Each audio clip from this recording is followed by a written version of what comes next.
Sir ನಮಸ್ಕಾರ ಹೇಳಿ. Sir ಇದು ಕೆ ಪಿ ಸಿ ಎಲ್ ರೀ ಎಕ್ಸಾಮ್ ಬಗ್ಗೆ ಸ್ವಲ್ಪ ಕೇಳಬೇಕಾಗಿತ್ತು. ಕೆ ಪಿ ಸಿ ಎಲ್ ರೀ ಎಕ್ಸಾಮ್ ಬಗ್ಗೆ ಕೇಳಬೇಕಾಗಿತ್ತು ಸರ್. ಸರ್ ಅದು ನಿಮಗೆ ವೆಬ್ಸೈಟಲ್ಲಿ ಅನೌನ್ಸ್ ಮಾಡ್ತಾರೆ ಸರ್. ಸರ್ ಅಟ್ಲೀಸ್ಟ್ ಕನ್ಫರ್ಮೇಷನ್ ಆದ್ರೆ ಹೇಳಿ ಸರ್, ಆಗುತ್ತಾ ಇಲ್ಲ ಅಂತ ಹೇಳಿ. ಇವಾಗ ಸೆಕೆಂಡ್ ಟೈಮ್ ರೀ ಎಕ್ಸಾಮ್ ಮಾಡ್ತಿದ್ರಲ್ಲ ಅದಕ್ಕೆ ಕೇಳ್ತಾ ಇರೋದು. ಸರ್ ಒಂದು ಕೆಲಸ ಮಾಡಿ ಸರ್, ಹಾಂ ತಾವಿಲ್ಲಿ ಎಚ್ ಆರಿಗೆ ಬಂದು ಕಾಂಟ್ಯಾಕ್ಟ್ ಮಾಡ್ಕೊಂಡು ಏನು ಡೀಟೇಲ್ಸ್ ಅನ್ನೋದನ್ನ ನೀವು ತಗೊಂಡೋಗಿ ಸರ್. ಅಲ್ಲ ಸರ್, ಎಚ್ ಆರ್ ಅವ್ರಿಗೆ ಕಾಲ್ ಮಾಡಿದ್ರೆ ಅವ್ರು ಕಾಲ್ ರಿಸೀವ್ ಮಾಡ್ತಾ ಇಲ್ವಲ್ಲ. ನಾವು ಅದಕ್ಕೆ ಸರ್ ನೀವು ಬಂದು ಇಲ್ಲೇ ಕಾಂಟ್ಯಾಕ್ಟ್ ಮಾಡಿ ಅಂತ ಹೇಳ್ತಾ ಇರೋದು.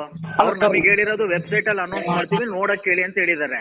ಅಲ್ಲ ಅಟ್ಲೀಸ್ಟ್ ಕಂಡಕ್ಟ್ ಆದ್ರೂ ಮಾಡ್ತಾರ ಇಲ್ಲ ಅದನ್ನಾದ್ರೂ ಹೇಳಿ ಕನ್ಫರ್ಮೇಷನ್. ಸರ್ ಈಗ ಇವ್ರು ಮಾಡ್ತೀನಿ ಅಂತ ಹೇಳಿ ನೆಕ್ಸ್ಟ್ ಇನ್ನೊಬ್ರು ಕೋರ್ಟಿಗೆ ಹೋದ್ರೆ ಏನು ಮಾಡಬೇಕು ಸರ್? ಓ ಅಂದ್ರೆ ಇವಾಗ ನೀವು ಮಾಡಕ್ಕೂ ರೆಡಿ ಇಲ್ಲ ಅಥವಾ ಮಾಡ್ತೀರಾ ಅದನ್ನಾದ್ರೂ ಹೇಳಿ. ಅಲ್ಲ ಸರ್, ಈಗ ನಿಮ್ಮವರೇ ಇನ್ನೊಬ್ರು ಕೋರ್ಟಿಗೆ ಹೋದ್ರೆ ಏನು ಮಾಡಬೇಕು? ಅಲ್ಲ ಇವಾಗ ಹೈಕೋರ್ಟ್ ಆರ್ಡರ್ ಆಗಿದೆ. ಅಲ್ಲ ನಿಮ್ಮ ಒಪಿನಿಯನ್ ಹೇಳಿ, ಅದು ಬಿಡಿ. ಅವರು ಸರ್ ನನ್ನ ಒಪಿನಿಯನ್ ಅಲ್ಲ ಸರ್, ನೀವು ಬಂದು ಇಲ್ಲಿ ಕಾಂಟ್ಯಾಕ್ಟ್ ಮಾಡಿ ಎಚ್ ಆರ್ ಅಲ್ಲಿ, ಅವ್ರ ಒಪಿನಿಯನ್ ಅವ್ರು ಹೇಳ್ತಾರೆ. ಅಲ್ಲ ಸರ್ ಈ ತರ ಮಾತಾಡಿದ್ರೆ ಹೆಂಗೆ ಹೇಳಿ ನೀವು?